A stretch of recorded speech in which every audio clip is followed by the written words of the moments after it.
छंदों के बारे में जाना था, छंद के प्रयोजन के बारे में समझने की कोशिश की थी और छंद के महत्व को समझा था, और फिर छंद से जुड़ी जो कुछ तकनीकी चीज़ें हैं उनका अध्ययन हम कर रहे थे। छंद अपने आप में इतनी महत्वपूर्ण चीज़ है कि छंद के बदलने से पूरी युग की कविता का कलेवर बदल जाता है। ये बात पहले भी आपको कही गई होगी।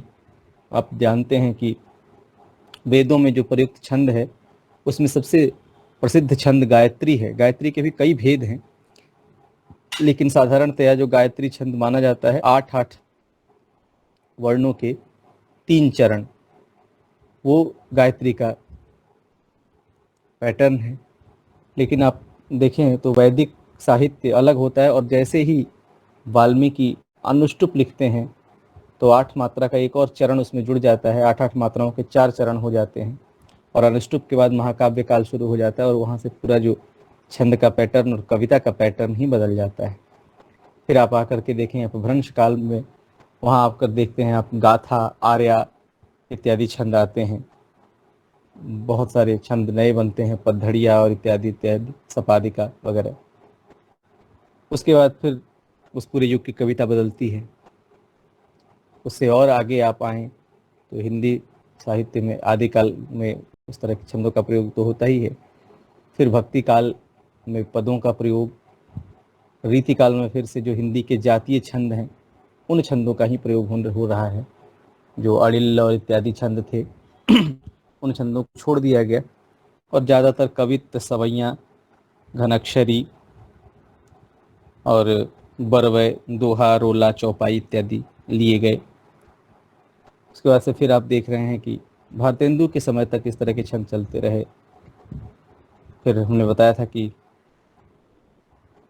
ये मैथिली शरण गुप्त जी का आगमन होता है, और उन्होंने कैसे गीतिका और हरिगीतिका इन छंदों पर ज़्यादा जोर दिया, और इन छंदों में ज़्यादा बातें कही जाने लगी, और गीतिका, हरिगीतिका छंद लिखे गए।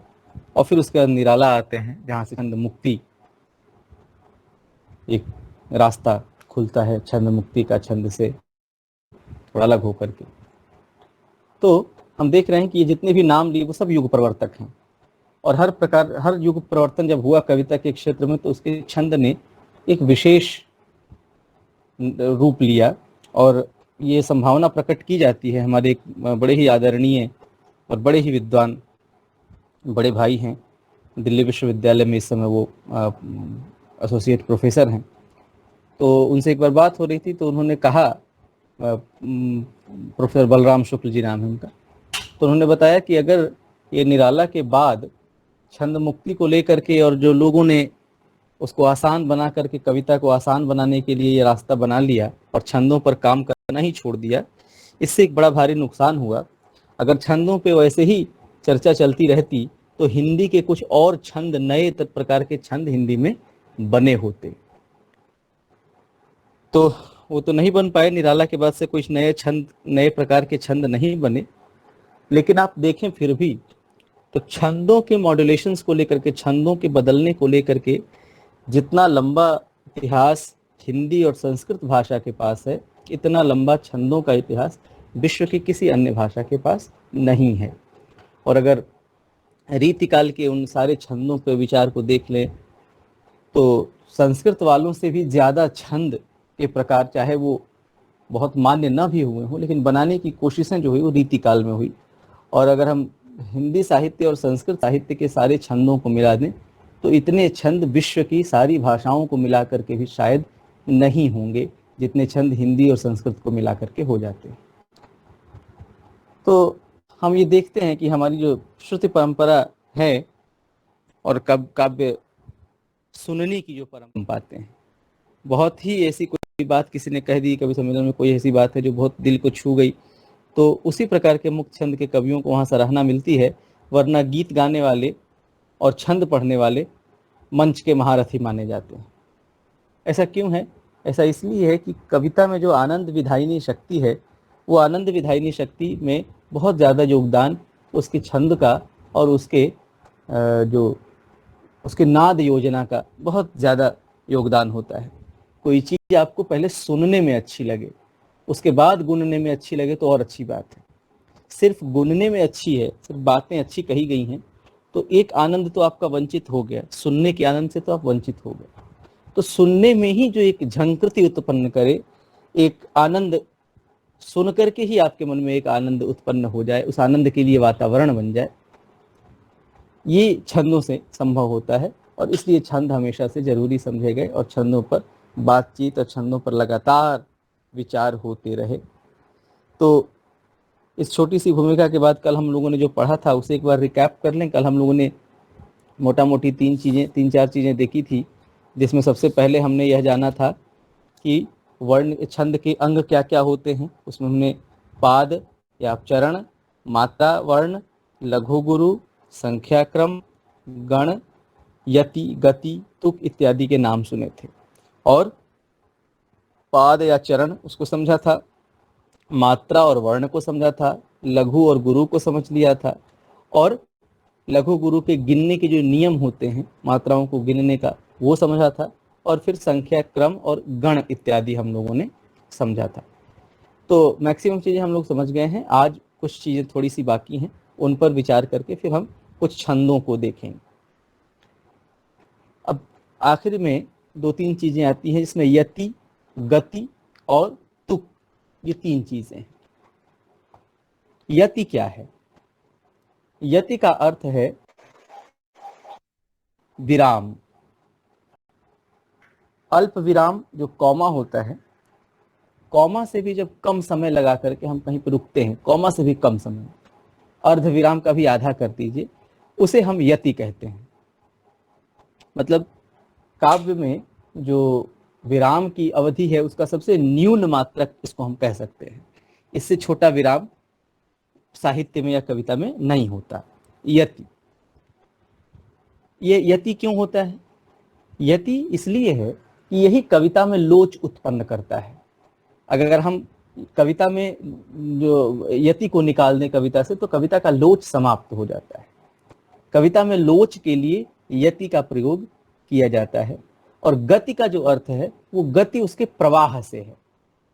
गति का सामान्य अर्थ है उसका प्रवाह, कि एक बार कविता जब निकले तो ऐसा लगे कि आप किसी काई लगे ढलान पर फिसल गए हैं और आपके पास हाथ में पकड़ने के लिए कुछ नहीं रह गया। आप बिल्कुल जब तक नीचे नहीं पहुंच जाएंगे सरकते हुए, तब तक रुकने का कोई चारा नहीं है। आप लोगों में से बहुत लोग वाटर पार्क गए होंगे। वाटर पार्क में ऐसा ही होता है कि वाटर पार्क में क्या होता है, बड़े बड़े प्लास्टिक के कैनल्स होते हैं, और उनमें जब तक आप नहीं घुसे तब तक तो ठीक है, लेकिन एक बार जैसे उसके भीतर घुसे, अब वो बाहर जाकर के ही आप निकलेंगे, बीच में रुकने का कोई चारा आपके पास नहीं होता। लोच का अर्थ है, लोच का सामान्य अर्थ आप समझ लीजिए लचकना। लचकना का मतलब नीचे ऊपर, आरोह अवरोह की गति से जो उसमें मॉड्यूलेशंस पैदा होते हैं। आरोह अवरोह से जब किसी स्वर के, जैसे हम कह रहे हैं, आप समझिए,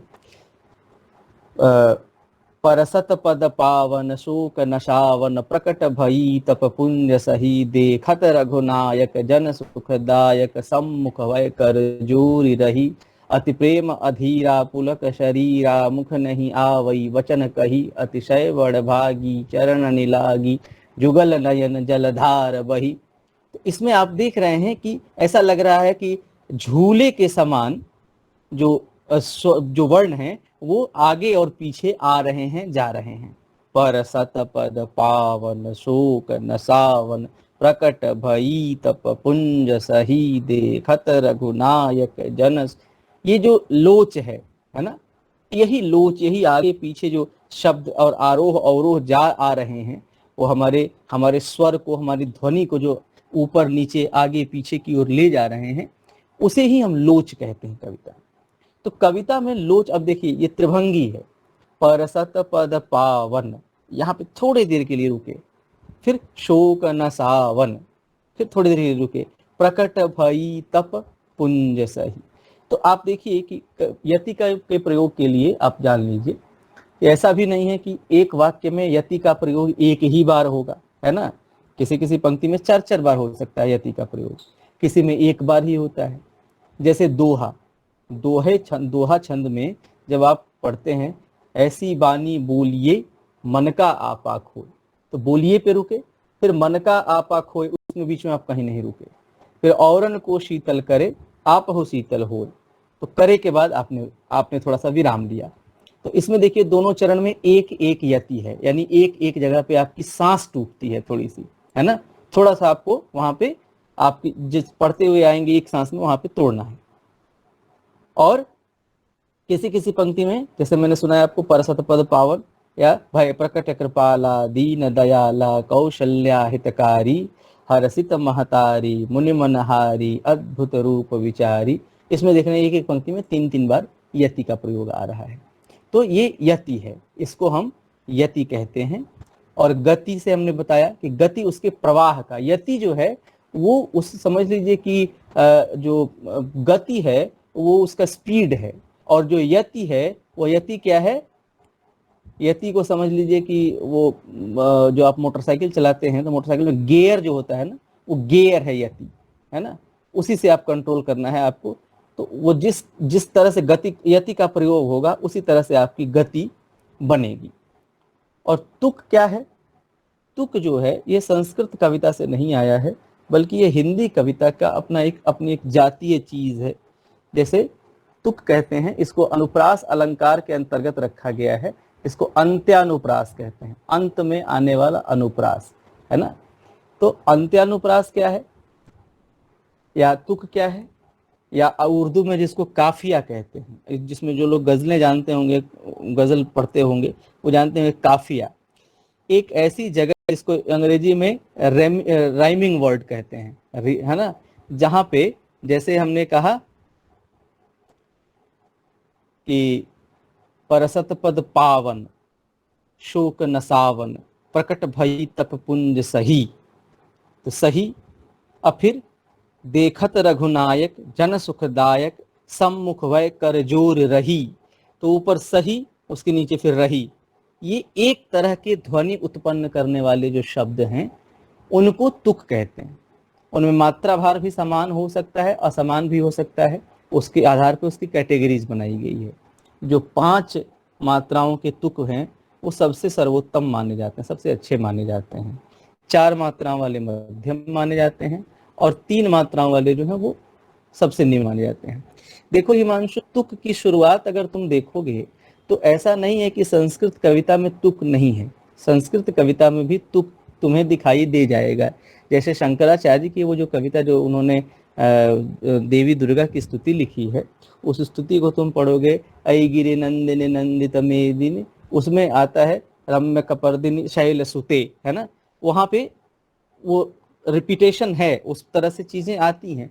लेकिन कहने का अर्थ यह वहाँ संस्कृत में नहीं था, यह कहने का अर्थ है कि संस्कृत शास्त्रों में इसको जगह नहीं मिली थी। संस्कृत वाले ये कहते थे कि हाँ आ जाए, ठीक है, आ गया तो अच्छी बात है, लेकिन इसका शास्त्रीय विधान संस्कृत में नहीं था। नहीं कहने का अर्थ ये है, हिंदी में इसका शास्त्रीय विधान, हिंदी के जो छंद बने उन छंदों में तुकों की अनिवार्यता दिखाई देती है, और यह अनिवार्यता तुम्हें आदिकाल से ही दिखाई देने लग जाएगी। आदिकाल तुम अपभ्रंश के ही छंद पढ़ोगे, अपभ्रंश के छंदों में भी जैसे आर्या और गाथा इत्यादि छंद हैं, तो आर्या गाथा छंदों में तो वो तो संस्कृत के छंदों से आधारित हैं, आर्या और गाथा संस्कृत के भी छंद थे।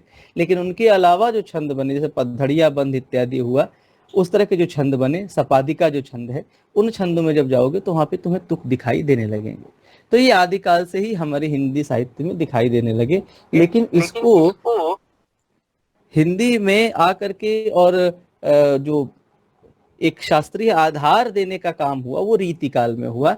रीति काल में भिखारी ने इस पे लिखा कि तुक चाहिए विशेष, वो एक उनका दोहा है जिसमें आता है कि तुक चाहिए विशेष, उन्हें तुक होना चाहिए, तुक की अनिवार्यता जो है वो रीति काल वालों ने उसको फिक्स कर दी। और हम सब जानते हैं कि पहले चीजें चलन में आ जाती हैं, शास्त्रबद्ध बाद में होती हैं, तो तुक भी शास्त्रबद्ध बाद में हुआ, लेकिन तुक चला आ रहा था।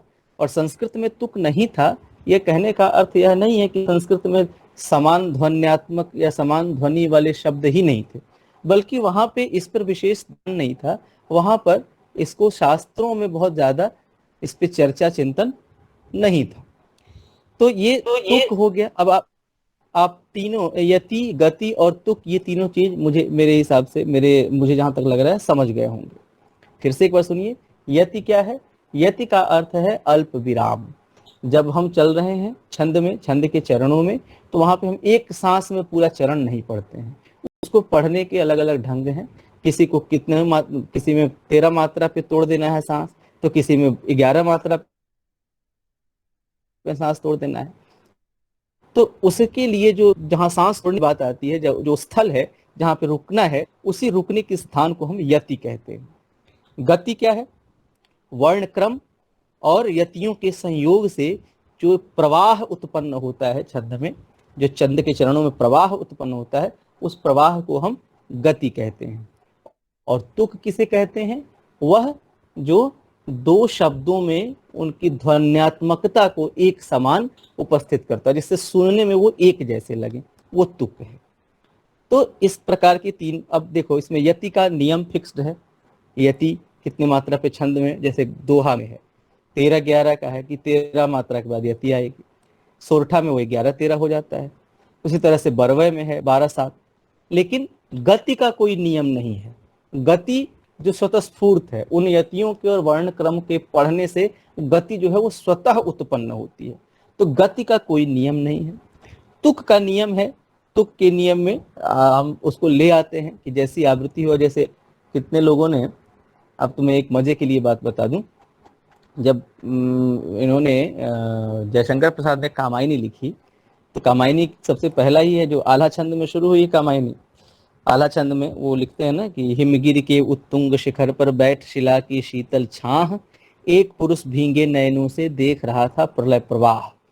तो प्रसाद जी ने छाह का जो तुक था उसे प्रवाह से मिलाया। अब छाह में अनुनासिकता है। छाह कहने में हम अनुनासिक ध्वनि का प्रयोग कर रहे हैं। वहां पे छाह के ऊपर में बिंदु, चंद्र बिंदु है, लेकिन प्रवाह में नहीं है।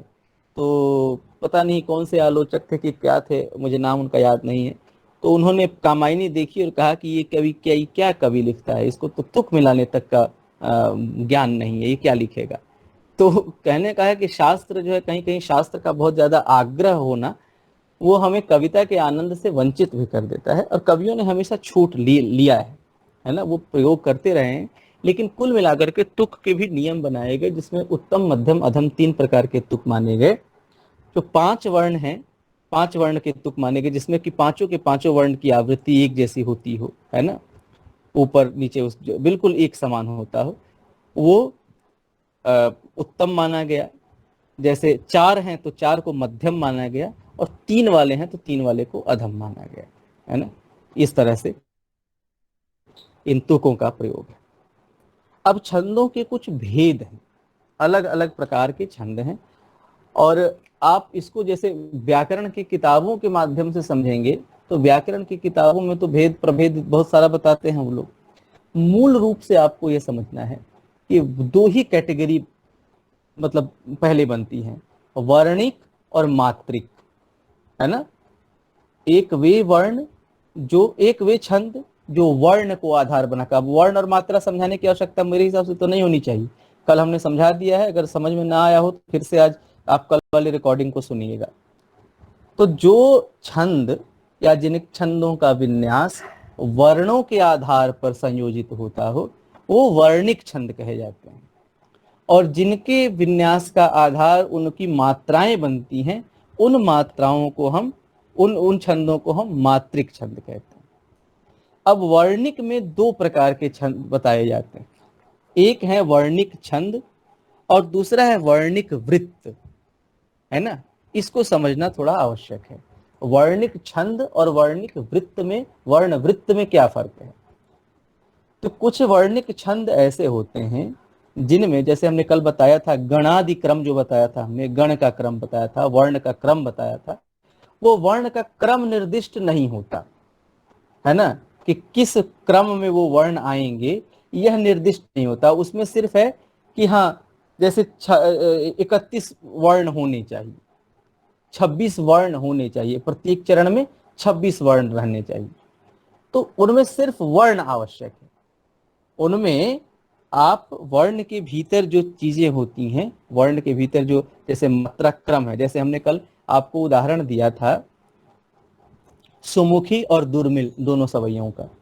सुमुखी सवैया में हमने बताया कि भगण, 7 भगण और अंतिम में 2 गुरु, है ना। शेष महेश गणेश दिनेश सुरेश हुजाहि निरंतर गावै, ये 7 भगण हैं शुरू में और अंतिम में 2 गुरु होंगे। तो इनका क्रम निर्दिष्ट है। अब सारी पंक्तियों में आप देखेंगे इसी प्रकार इसका चलन होगा, कहीं भी जरा सा भी उसमें कोई चेंज नहीं होगा। तो ये जो है ये वर्ण वृत्त कहलाएंगे, यह वर्ण वृत्त कहलाएगा। लेकिन जहां पे सिर्फ उसका यह निर्धारित हो, जैसे सवैया हम कहते हैं, सामान्य रूप में जब कहते हैं कि सवैया लिखा है या सामान्य रूप में कहते हैं कवित्त लिखा है, तो वो किस कवित्त का प्रकार है, हम कवित्त कह रहे हैं, हम तो हम घनाक्षरी में, अब रूप घनाक्षरी है कि देव घनाक्षरी है या कवित्त में सवैया में वो कौन सा सवैया, ये तो कह नहीं रहे। हमने सिर्फ कहा कि वो सवैया कह रहे हैं, सवैया लिख रहे हैं या घनाक्षरी लिख रहे हैं, कवित्त लिख रहे हैं। तो उसमें क्या होगा, उसमें जो उसकी मात्रा, उसका जो उसकी जो वर्ण संख्या है वो वर्ण संख्या ही बस निर्धारित होगी कि हाँ इसमें 4 चरण हैं, 4 चरणों में आप जो वर्णों की संख्या है, जैसे मान लो कि घनाक्षरी में है कि 26 से लेकर के 31-32 तक रहना चाहिए। अब 26 से लेकर के 32 तक ने उसे किसी प्रकार से वर्ण पूरे कर दिए हैं और उसका तुक बन गया है, बस काम कंप्लीट। लेकिन जब वो कहेगा कि नहीं हमको दुर्मिल सवैया लिखना है, तो उसे फिर दुर्मिल सवैया का जो वर्ण विन्यास है कि किस क्रम में वर्णों को रखा जाए, कितने लघु के बाद कितने गुरु, है ना, कितने भगण के बाद कितने यगण रहेगा, कहाँ तगण रहेगा, ये सारा जो विधान है वह जिसमें निर्दिष्ट हो वह वर्ण वृत्त है, वर्णिक वृत्त है। और जिसमें इस विधान से मुक्ति हो, सिर्फ और सिर्फ तुम्हें है कि हाँ इतने वर्ण होने चाहिए, उतने वर्ण लिख देने हैं और तुक मिला देना है, वह जो है क्या कहलाता है, उसको हम कहते हैं वर्णिक छंद। मात्रिक छंद क्या है? मात्रिक छंद वो होते हैं जिनमें मात्राओं के आधार पर उनका चलन होता है, उनकी यति गति का निर्धारण मात्राओं के आधार पर होता है। और बाद में जो मुक्त छंद जिसको हम कहते हैं, तो मुक्त छंद एक अलग प्रकार की विधा है जिसमें न वर्ण क्रम निर्दिष्ट है, न मात्रा क्रम निर्दिष्ट है, न उसमें वर्ण की संख्या निर्दिष्ट है, लघु गुरु का कोई हिसाब किताब नहीं, बस आपको उसकी एक लयात्मकता को मेंटेन करना, एक आंतरिक लय जो है उस लय को मेंटेन करना। निर्दय उस नायक ने निपट निठुराई की झोंकों की झड़ियों से सुंदर सुकुमार देह सारी, झकझोर डाली मसल दिए गोरे कपोल गोल, इस पर भी जागी नहीं चूक क्षमा मांगी। तो ये देख रहे हैं इसमें कोई क्रम निर्दिष्ट नहीं है, लेकिन ये इसमें एक लयात्मकता है। जूही की कली कविता है, एक लय है उसमें, उस लय में वो कविता चलती चली जा रही है। तो इस प्रकार से हम देख रहे हैं कि ये 4 चीजें मुख्य रूप से आपको समझ लेनी चाहिए। सबसे पहले वर्णिक छंद, फिर वर्णिक वृत्त, फिर मात्रिक छंद और मुक्त छंद। वर्णिक छंद क्या है? वे छंद जिनमें सिर्फ वर्ण की संख्या बता दी गई हो और तुक मिला दिया गया। वर्ण की संख्या उनमें निर्दिष्ट होगी और तुक उनमें मिलेगा, वो वर्णिक छंद है। वर्णिक वृत्त कौन से हैं? जिसमें वर्ण की संख्या के साथ साथ वर्ण का क्रम, यानी कितने लघु के बाद कितना गुरु, जगण के बाद तगण की, उसके बाद भगण, उसके बाद कितने लघु कितने गुरु, ये क्रम निर्दिष्ट रहेंगे, वो वर्णिक वृत्त कहलाएगा। मात्रिक छंद कौन सा होगा? जिसमें सारा संचालन मात्राओं के हिसाब से, मात्राओं के आधार पर होगा, वह मात्रिक छंद है। और मुक्त छंद क्या है? जिसमें मात्रा, वर्ण, लघु गुरु इत्यादि की कोई योजना नहीं हो, लेकिन उसमें क्या होता हो, उसमें एक लय को मेंटेन किया जाता हो। वह लय जो है वही उसको लेकर के उस कविता को चलता है। तो आपने ये चीजें जान ली, छंद के प्रकार जान लिए। अब देखिए, अब चरण पर आइए थोड़ा सा। चरण क्या है? चरण जो है वो किसी छंद की प्रधान यति पर, कई बार यतियों में 2 प्रकार के, एक है जो प्रधान यति, एक गौण यति। किसी में जिसमें एक ही यति होती है वो प्रधान यति मानी जाती है ना। जैसे दोहे में एक ही यति है, वहीं पर रुकना है। वो प्रधान यति है। और जैसे हमने बताया उस त्रिभंगी छंद में वो बीच में 3 यतियां आती हैं, तो वो गौण होंगे। तो जो प्रधान यति पर समाप्त होने वाली पूरी पंक्ति होती है ना, जैसे हमने साधारणतया समझ लीजिए कि एक सांस में एक बार में हम जितना पढ़ते हैं, जैसे ऐसी बानी बोलिए मन का आपा खोल, औरन को शीतल करे आपहु शीतल हो। तो मीठी बानी बोलिए यहाँ पे हम आके रुक गए, ये एक चरण हुआ। मन का आपा खोए ये दूसरा चरण हुआ। औरण को शीतल करे तीसरा चरण, और आपहु शीतल होए। तो साधारणतया जो है 4 चरणों के ही छंद होते हैं। अब जैसे सवैया इत्यादि, सवैया में क्या है, उसमें सीधे अंत में जाकर के यति टूटती है। पूरते निकसी रघुवीर बधु धरि धीर दये मगमे डगद्वय, झलकी भरी भाल कनी जलकी पुट सूख गए मधुराधर वय, बूझती है चलनु अब केतिक पर्ण कुटी करिहूं की तवय, तियकी लखिया तुरता पियकी अखिया अति चारु चली जलचय। तो देख रहे हैं सीधे आकर के अंत में समाप्त। तो इसमें ये पूरी पूरी पंक्ति ही चरण है, एक चरण है। तो साधारणतया छंदों में 4 चरण होते हैं। बरवय ले लीजिए, सोरठा ले लीजिए, ये जितने हैं इनमें 4 चरण होते हैं। लेकिन कुछ ऐसे भी छंद हैं जिनमें 2 छंदों को मिक्स करके उनको बनाया जाता है। जैसे एक छंद इस समय याद आ रहा है, छप्पय छंद। छप्पय छंद जो है वो 2 छंदों का मिक्सअप है। उसमें कौन कौन से छंद हैं? रोला और उल्लाला। 4 चरण जो शुरू के होते हैं वो रोला छंद होते हैं, और अंतिम के जो 2 चरण होते हैं वो उल्लाला छंद के होते हैं। तो एक रोला प्लस एक उल्लाला मिला देंगे तो वो छप्पय हो जाएगा, है ना। जैसे कुंडलिया है, कुंडलिया में क्या है, पहला जो है वो दोहा होता है ना।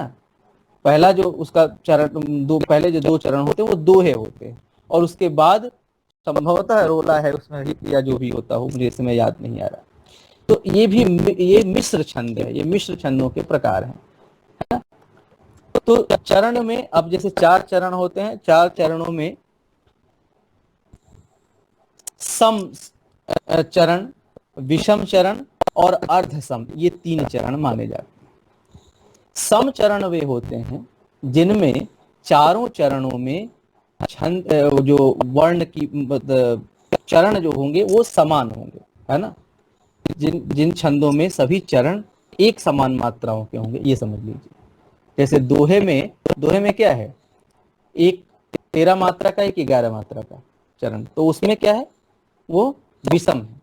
लेकिन जिनमें चारों के चारों चरण जो है वो एक ही मात्रा, जैसे रोला है या जैसे गीतिका छंद है, तो उसमें जितने भी चरण होते हैं वो सब बराबर मात्राओं वाले होते हैं। तो इसलिए वो सम जाति के चरण कहलाते हैं, है ना। उसी तरह से जो विषम, जैसे विषम जातीय छंद है जिनमें सारे चरण समान न हो, जैसे छप्पय, ये विषम जाति का है। अर्धसम में क्या है, जिसमें कुछ चरण समान हो और कुछ चरण समान न हो। जैसे दोहे में 2 चरण 13 मात्राओं के और 2 चरण 11 मात्राओं के, तो ये अर्धसम में आ जाएगा, है ना, ये अर्धसम में आ जाएगा। तो इस प्रकार से आप देख रहे हैं, आपने चरणों को समझ लिया और बाकी चीजों को समझ लिया, छंदों के प्रकार को भी समझ लिया। अब हम आइए कुछ प्रमुख छंदों को देखें। हिंदी में सबसे प्रमुख छंद, हिंदी के छंदों की जब हम बात करते हैं तो इसमें 3-4 छंद जो है वो काफी जिनका नाम सुना जाता है। उसमें विक्की मदेशिया, दोहा और रोला कुंडलिया, सही, बहुत बहुत धन्यवाद विक्की। इसी तरह मैं यही चाहता हूं कि खाली हम ही नहीं बताएं, आप लोग भी हमको कुछ कुछ बताएं, तब ना हमारी भी समृद्धि होगी। बहुत बढ़िया, धन्यवाद। तो जो हिंदी में हम आते हैं, हिंदी के छंदों में हम देखते हैं, तो सबसे पहले जिन छंदों पर दृष्टि जाती है उनमें दोहा, चौपाई, सोरठा, रोला, बरवय, छप्पय, उल्लाला, कुंडलिया, सवैया, कवित्त, ये आते हैं। गीतिका, हरि गीतिका, है ना, घनाक्षरी, ये सब आते हैं। तो आइए हम इन छंदों में से कुछ छंद को आज पढ़ते हैं। मैं 2-4 ही छंद पढ़ाऊंगा, चूंकि समय तो अभी खैर नहीं हुआ है, लेकिन बहुत ज़्यादा हो जाने से क्या होता है कि सब हौच पौच हो जाता है, सब मिल जाता है। तो इसलिए हम आज 3-4 छंद पढ़ते हैं, जिसमें चौपाई, दोहा, सोरठा, बरवै, है ना, ये पढ़ लेते हैं। तो सबसे पहले हम दोहे से शुरू करते हैं। तो दोहा जैसे हमने बताया, अभी थोड़ी देर पहले आपको बताया कि इसमें जो 2 चरण हैं, उन दोनों चरणों में दो दो एक एक यति, इसके फलस्वरूप इसके भी 4 चरण हो जाते हैं। 2 पंक्ति में लिखा जाता है और 4 चरण। और यह इसकी जाति क्या होती है, क्योंकि 2 चरण इसमें समान मात्रा वाले हैं और 2 असमान मात्रा वाले, है ना। मतलब 2 चरण जो हैं वो 13-13 मात्रा के और 2 11-11 मात्रा के। तो 13 अगर 13-13 को समान मान लीजिए, मतलब 13-13 अलग है, 11-11 अलग है।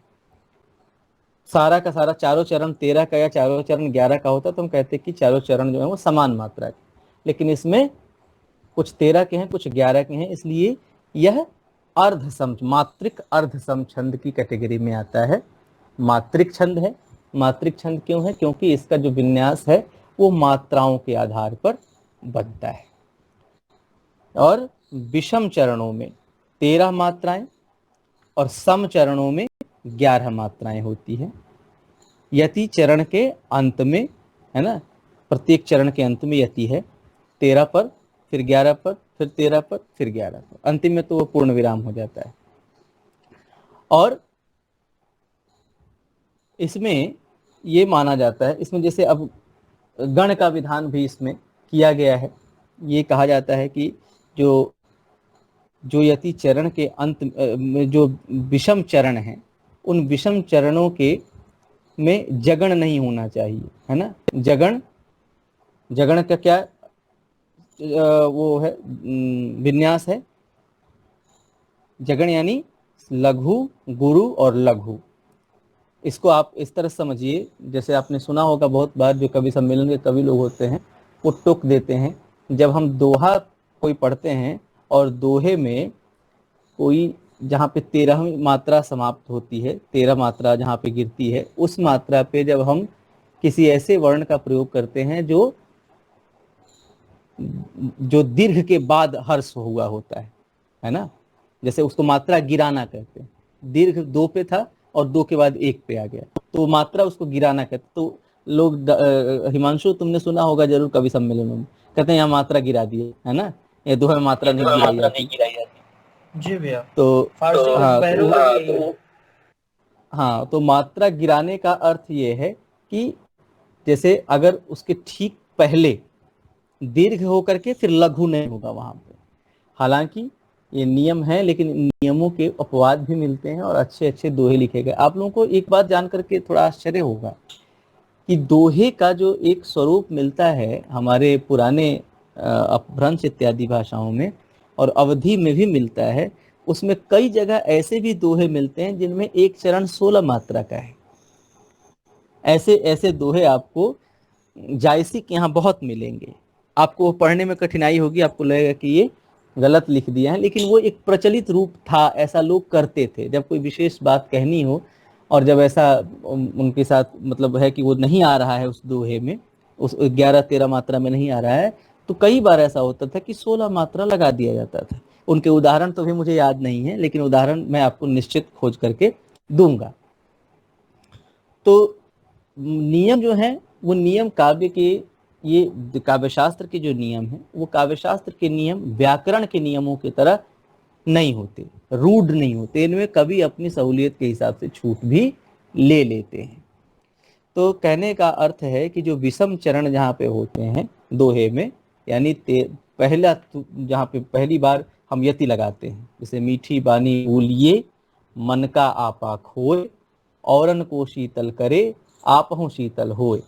तो बोलिए और करे ये जहाँ आ रहे हैं वहाँ पे देखिए कि बोलिए, है ना, ल हर्स्व है और ए दीर्घ है ना। उसी तरह से उसके नीचे आप औरन को शीतल करे, क हर्स्व है और रे दीर्घ, यानी क लघु है और रे गुरु है। लेकिन यही इसका क्रम अगर उलट दे हम, है ना, दीर्घ पहले कर दें और हर्ष बाद में कर दें, या लघु बाद में कर दें और गुरु को पहले कर दें, तो उसको एक दोष माना जाता है, उसको दोहे में एक दोष माना जाता है। तो ये नहीं होना चाहिए। और अंतिम चरण जो होगा, उन अंतिम चरणों में तुक होना चाहिए। जैसे श्री गुरु, अब इसको ये अपने पहले लक्षण समझे, अब इसका उदाहरण देखिए, और उदाहरण से समझेंगे तो ज्यादा सही समझ में आएगा। जैसे श्री गुरु चरण सरोज रज, निजमन मुकुर सुधार, वर्णौ रघुबर विमल जस, जो दायक फल चार। तो श्री गुरु चरण सरोज रज, अब इसमें मात्रा गिनिए। सबसे पहले मात्रा गिनना हम लोगों ने सीखा है ना, तो मात्रा गिना जाए। श्री, स र संयुक्त तो है, लेकिन अ कितने, इसमें स्वर कितने हैं? स्वर एक ही है, वो दीर्घ ई है ना। तो ये दीर्घ है, लघु गुरु है, तो इसका भार कितना हो गया? 2। फिर गुरु, इसमें दोनों शब्द, दोनों जो अक्षर हैं उनमें हर्ष की मात्रा है, तो ये 2 मात्राएं हुई। तो 2 और 2 4। चरण, चरण, इन तीनों में ये 3 मात्राएं हो गई, तो 4 और 3 7। फिर सरोज, स र ओ की मात्रा हमने बताया था, ए ए ओ औ चारों दीर्घ माने जाते हैं। तो सरोज में कितनी मात्राएं हो गई? 1 2 3 और 1 4। 4 यहाँ भी हो गई। तो अभी हम गिनिए, फिर श्री में 2, गुरु में 2, चरण में 3, 2 2 4 3 7, और ये कितना हो गया? सरोज में 4, 7 4 11, और रज में र और ज 2 मात्राएं, 11 और 2 13। तो 13वीं मात्रा पर यहाँ पे रुकना है ना। यति है यहाँ पे। समझ में आ रही है बात? एकदम प्रैक्टिकली। अब कभी दिक्कत नहीं होनी चाहिए। अगर किसी को हमने सुन लिया कि किसी ने मात्रा गिनने में गड़बड़ी की है, तो फिर हम उसके शरीर की हड्डियां गिनेंगे। फिर निजमन मुकुर सुधार, न में छोटी की मात्रा है 1, ज निज, म 2 हो गए, फिर म न, इसमें भी 2 हो गए, 2 2 4। मुकुर, म में भी छोटा हुआ है, क में भी छोटा हुआ है, र में तो कोई मात्रा नहीं है, यानी एक ही है। तो ये 3 मात्रा ये हो गई, 2 2 4 और 3 7। और अंतिम में सुधार, स में छोटा हूँ 1 मात्रा, ध में आकार की मात्रा यानी 2 आ, और र में फिर 1 मात्रा, यानी ये सुधार कितना हुआ? 4। तो 7 और 4 11। तो 13 और 11 के 2 चरण आपको समझ में आ गए। ठीक इसी क्रम में वर्णौ रघुबर विमल जस, जो दायक फल चार, ये फिर 13 और 11 है। तो 13 पहला चरण और तीसरा चरण 13 13 मात्रा, दूसरा चरण और चौथा चरण 11 11 मात्रा। पहले चरण के बाद यति है, दूसरे चरण के बाद यति है, तीसरे चरण के बाद यति, और चौथे चरण के बाद पूर्ण यति। तो आप देख लीजिए, ये 4 चरण हो गए, समझ में आ गया आपको। मात्रा गिनना समझ में आ गया। अब सुधार और चार, इसमें देख रहे हैं तुक मिल रहा है। यहाँ पे अंतिम में, अंतिम चरण में तुक मिलना चाहिए, तुक मिल रहा है। अब देखिए, जो पहला चरण है ना, तुक, जो ये विषम चरण है, उसके आदि में जगण नहीं होना चाहिए। शुरुआत में जो है उसके जगण नहीं होना चाहिए। तो जगण क्या होता है? लघु गुरु लघु। तो यहाँ पे लघु गुरु लघु नहीं है। यहाँ पे ये पहले चरण में क्या है? श्री यानी गुरु, फिर लघु लघु, गुरु लघु लघु क्या है? ये सगण है।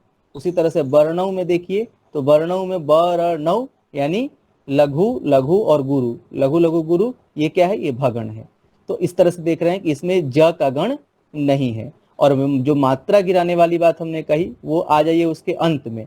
13 जो पहले चरण और तीसरे चरण में है, जैसे सरोज रज और विमल जस। तो सरोज रज में आप देखिए कि र और ज जो आ रहे हैं, तो र दीर्घ नहीं है, ज हर्ष, दोनों हर्ष हैं। ये दीर्घ के बाद आया रहता है, तो उसको थोड़ा सा उतना अच्छा नहीं माना जाता है। तो आप दोहा समझ गए। अब दोहे में मुझे नहीं लग रहा है कि कोई दिक्कत होनी चाहिए, है ना। ठीक है, दोहा समझ में आ गया। अब दोहे के बाद आते हैं हम, अब इसमें इससे ही मिला हुआ एक छंद है, दोहा ही है लेकिन एक दूसरे तरह का है। इसी क्रम को उलट दिया जाए और कुछ नहीं करना है। इसी क्रम को उलट दिया जाए, मतलब जो 11 मात्रा वाले चरण हैं उनको पहले कर दिया जाए, और 13 मात्रा वाले चरण हैं उनको बाद में कर दिया जाए, और बाकी कुछ भी हेर फेर न की जाए, तो ये छंद बन जाता है सोरठा। जैसे निजमन मुकुर सुधार, श्री गुरु चरण सरोज रज, जो दायक फल चार, वर्णौ रघुबर विमल जस। उसी दोहे को हमने जैसे श्री गुरु चरण सरोज रज निजमन मुकुर सुधार, वर्णौ रघुबर विमल जस, जो दायक फलचारी, चार पढ़ी थी। अब इसमें जो अंतिम दोनों चरण आए हैं, निजमन मुकुर सुधार, उसको पहले ले जाइए। तो निजमन मुकुर सुधार, श्री गुरु चरण सरोज रज, जो दायक फलचार, वर्णौ रघुबर विमल जस। ये कर देंगे तो ये सोरठा छंद बन जाएगा, और किसी भी प्रकार का चेंज आपको नहीं करना है इसमें। अब इसमें भी देखिए एक विशेष काम आपको दिखा, हम बताते हैं। जैसे इसमें नियम है कि जो जैसे हमने चरण का क्रम बदल दिया, तो अब जो तुक अंतिम में मिलता था वो तुक अब बीच में मिलेगा, है ना। पहले जो सुधार और चार सबसे अंतिम में आते थे, तो सुधार और चार वो जो तुक जा वो पहले अंतिम में मिलता था। लेकिन जब हम इसको उलट दिए तो अब तो बीच में चला जाएगा। जहाँ पे 13वीं मात्रा गिरती थी, अब वहां पे 11वीं मात्रा गिर रही है, और वहीं पे ये सुधार और चार आ गए। लेकिन जो बड़े कवि हैं वो कैसे इनसे इतर काम करते हैं और जबरदस्त काम करते हैं। तुलसीदास ने जो कुछ सोरठे लिखे, वो ऐसे सोरठे लिखे जिनमें 11वीं मात्रा पर भी और 13वीं मात्रा पर भी दोनों जगह तुक मिलता है। आपको ध्यान में होगा, है किसी को याद? जो रामचरितमानस के प्रारंभ में ही वो लिखते हैं, जो सुमिरत सिद्धि होई, जेहि सुमिरत सिद्धि होय, है ना, जेहि सुमिरत सिद्धि होय। आप देखिए वहां पे मैं वो सारे दोहे आपको दिखा रहा हूं, कैसे वहां पे वो जो सुमिरत सिद्धि होय, गणनायक करिवर बदन, करौ अनुग्रह सोई, बुद्धि राशि शुभ गुण सदन। तो होई और सोई इन दोनों पे मात्राएं मिल रही हैं, और इसके बाद फिर बदन और सदन इन दोनों पर भी मात्राएं मिल रही हैं। अब जो देखिए कहते हैं मात्रा नहीं गिराना चाहिए, है ना। अब यहाँ पे जो 11वीं मात्रा थी अंतिम में उठ करके वो चली गई जब बीच में, तो वहां पे मात्रा गिरने वाला भी क्रम आपका आ गया। होई सोई छोटी ही है दोनों जगह। तो यहाँ पे देखिए फिर अगला, मूक होई बाचाल, पंगु चढ़ई गिरिवर गहन, जासु कृपा सो दयाल, द्रवहु सकल कलिमल दहन। तो बाचाल और दयाल ये 11 मात्राओं वाले जो चरण हैं शुरुआत के, उनमें तुक मिला। और फिर 13 मात्रा वाले गहन और दहन। उसी तरह से नील सरोरुह श्याम, तरुण अरुण वारिज नयन, करऊं सो मम उर्धाम, सदा क्षीर सागर शयन। तो श्याम और धाम, नयन और शयन तुक मिल रहा है। कुंद इंदु सम देह, उमा रमन करुणा अयन, जाहि दीन पर नेह, करौ कृपा मर्दन मयन। तो नेह और देह, अयन और मयन ये मिल रहे हैं। बंदौ गुरुपद कंज, कृपा सिंधु नर रूप हरि, महामोह तम पुंज, जासु बचन रवि कर निकर। तो कंज और पुंज इनका तुक मिल रहा है, और हर और निकर इनका तुक मिल रहा है। तो कभी कभी जो बड़े कवि हैं वो शास्त्र से बाहर जाकर के और कुछ ऐसा आश्चर्यजनक काम करते हैं कि फिर वो आपको पूरे हिंदी साहित्य में मुझे नहीं लग रहा है कि ऐसे सोरठे कहीं और मिलेंगे। तुलसीदास ने ही इसका जो है प्रणयन किया था और लिखा था। अगर आपको कहीं और मिले तो मुझे जरूर सूचित करें, बताएं, क्योंकि वो जानकारी मेरे लिए बहुत आवश्यक है। तो दोहा और सोरठा ये दो छंद आप समझ गए बंधु। अब इसके बाद हम आते हैं जो हिंदी का एक बहुप्रचलित छंद है, जिसे हम खूब बिना जाने भी पढ़ते हैं, है ना, वो है चौपाई। जैसे कि नाम से ही आपको पता चल गया,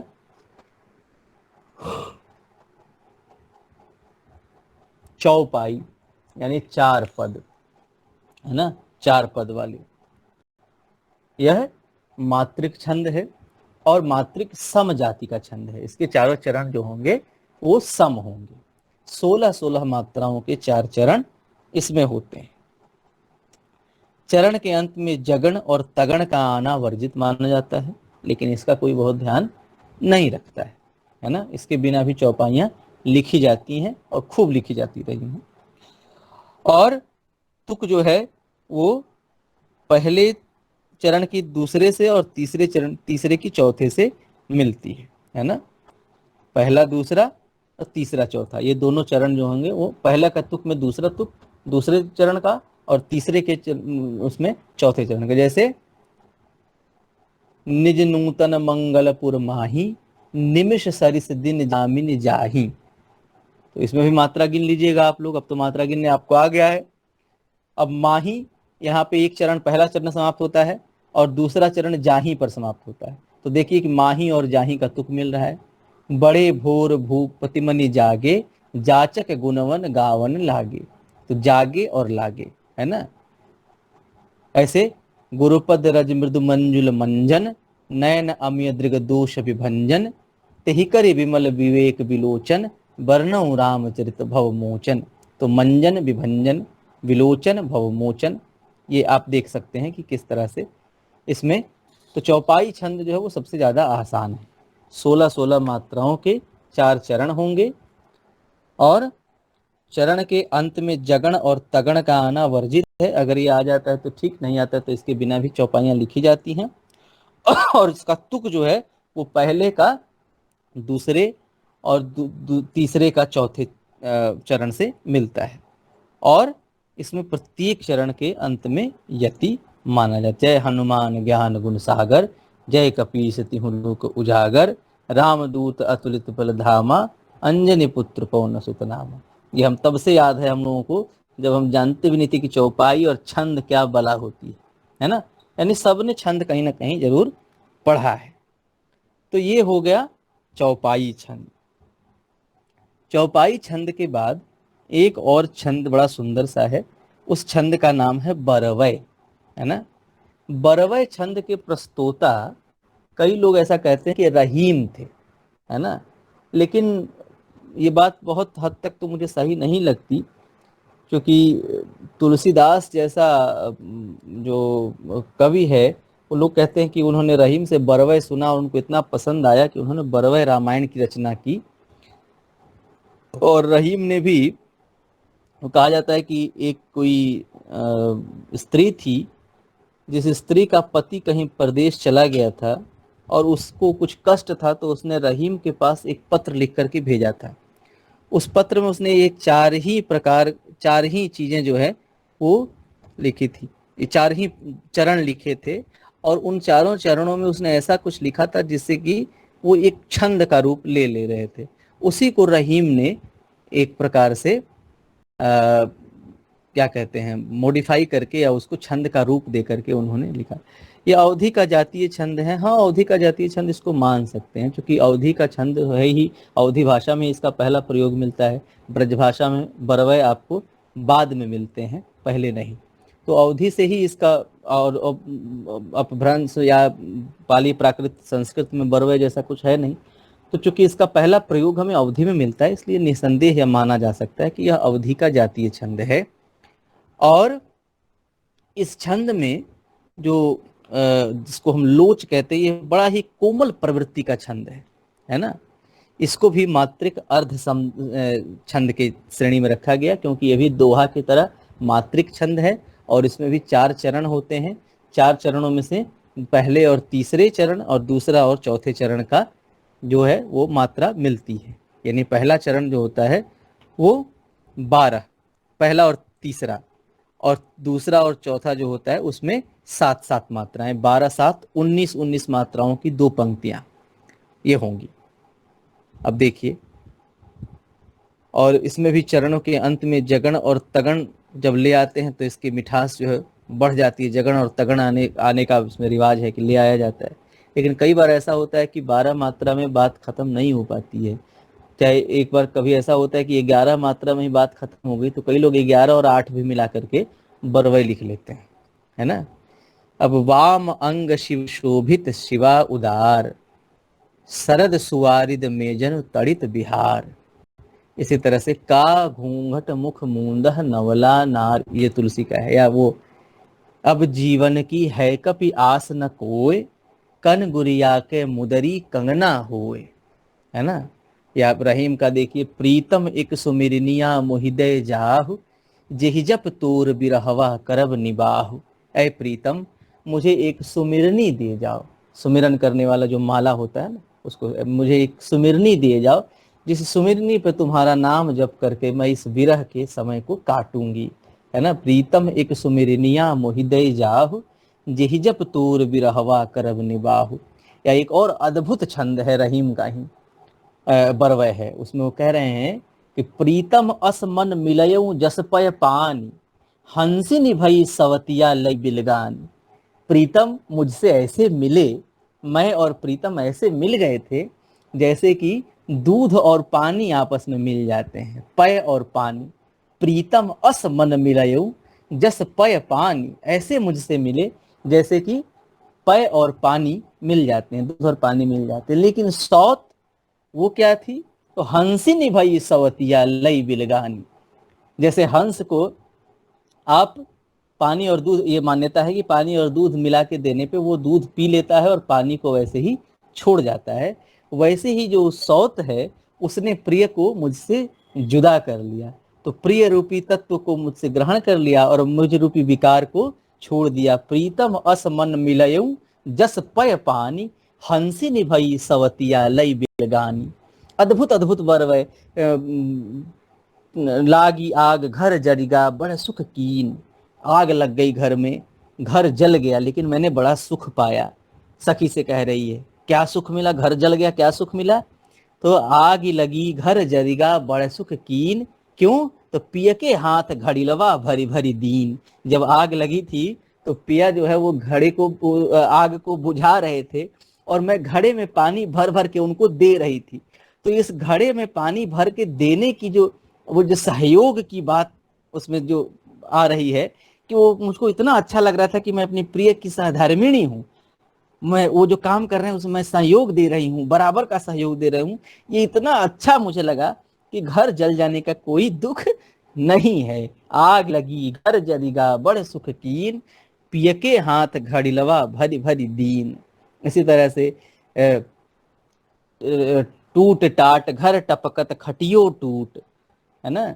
ये जो टाटी है यानी घर की जो दीवार है फूस की, वो टूटी हुई टूट टाट घर टपकत, घर टपक रहा है। खटियो टूट, जिस पर सोए हैं वो खाट भी टूटी हुई है। लेकिन पिय के हाथ उसी सवा सुख की लूट, लेकिन मैंने अपना सिर जो है वो अपने प्रिय के हाथ पे रखा हुआ है, यानी अपने प्रिय के पास हूँ। तो इसमें लग रहा है कि इतनी विपन्नता में भी मैं सुख की लूट, सुख जहाँ पे लुटाया जा रहा हो, मुझे ऐसा अनुभव हो रहा है।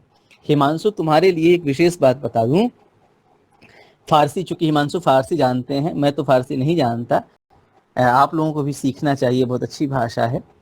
तो फारसी में भी बरवय लिखे गए, हमारे रहीम ने बरवय छंद फारसी में लिखे और इतने अच्छे अच्छे छंद लिखे कि सुनोगे दंग रह जाओ। एक मुझे याद है, उसमें कह रहे हैं कि मी गुजरत ई दिलरा वी दिलदार, यक यक साअत हमचू साल हजार।